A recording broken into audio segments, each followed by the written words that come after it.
எனது உலகத்தில் இருக்கிற எல்லா முஸ்லீம்களும் ஒரே வருடத்தில் 2 ரம்ஜான் பண்டிகையை கொண்டாட போகிறாங்களா அப்படிங்கிற செய்தியை நான் பார்த்தேன். பெரிய ஷாக்காக இருந்துச்சு. அது போலியாக இருக்கும்னு நினச்சேன். ஆனால் அது போலியான செய்தி கிடையாது. 2030 சவுதி அரேபியா தனது லைம் சிட்டி முக்காபா சிட்டியை அச்சீவ் பண்ணி பெரிய இலக்கடைஞ்சு உலகமே திரும்பி பார்க்க வைக்குதோ இல்லையோ, ஆனால் 2030 இப்படிப்பட்ட ஒரு நிகழ்வு தான் நடக்க போகுது. உலகம் முழுக்க நடக்க போகுது.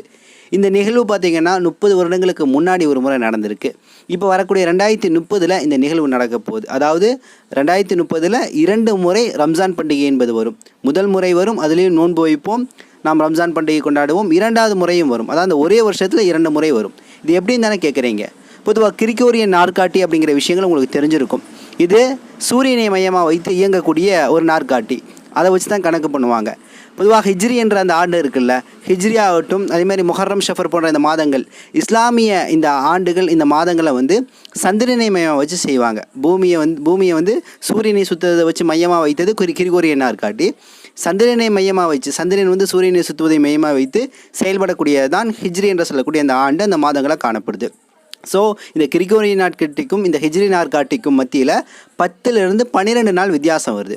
அதனால தான் ஒவ்வொரு முறையும் ரம்ஜான் பண்டிகை பார்த்திங்கன்னா முந்தைய ஆண்டோட நிகழ்கால ஆண்டு பார்த்திங்கன்னா 11 நாள் பின்தங்கி போயிட்டுருக்கும். ஸோ இப்படி கொஞ்சம் கொஞ்சமாக பின்தங்கி போயிட்டு இருக்கக்கூடிய சமயத்தில் தான் 2030 இந்த அற்புதமான ஒரு அரிய நிகழ்வு நடக்க போது.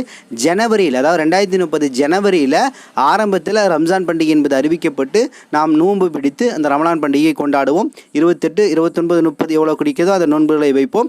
இறுதியாக ரம்ஜான் என்று சொல்லக்கூடிய அந்த ஈகை திருநாளை கொண்டாடுவோம். அதே ஆண்டு 2030 அதே ஆண்டு டிசம்பருடைய 15 பகுதிக்கு பின்னாடி, அதாவது டிசம்பருடைய இறுதியில் அப்படின்னு சொல்லப்படுகிறது.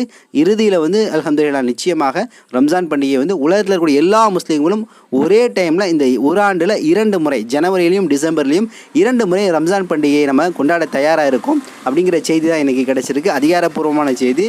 அல்ஹம்துலில்லாஹ் 2030 வரைக்கும் அல்லாஹ் நம்மளுக்கு உடல் ஆஃபியத்தை கொடுத்து இந்த நிகழ்வில் இந்த ஓராண்டில் நம்ம அதிகமான நல்ல அமல்கள் செய்வதற்கு தௌஃபீக் செய்வானாக. ஆமீன்.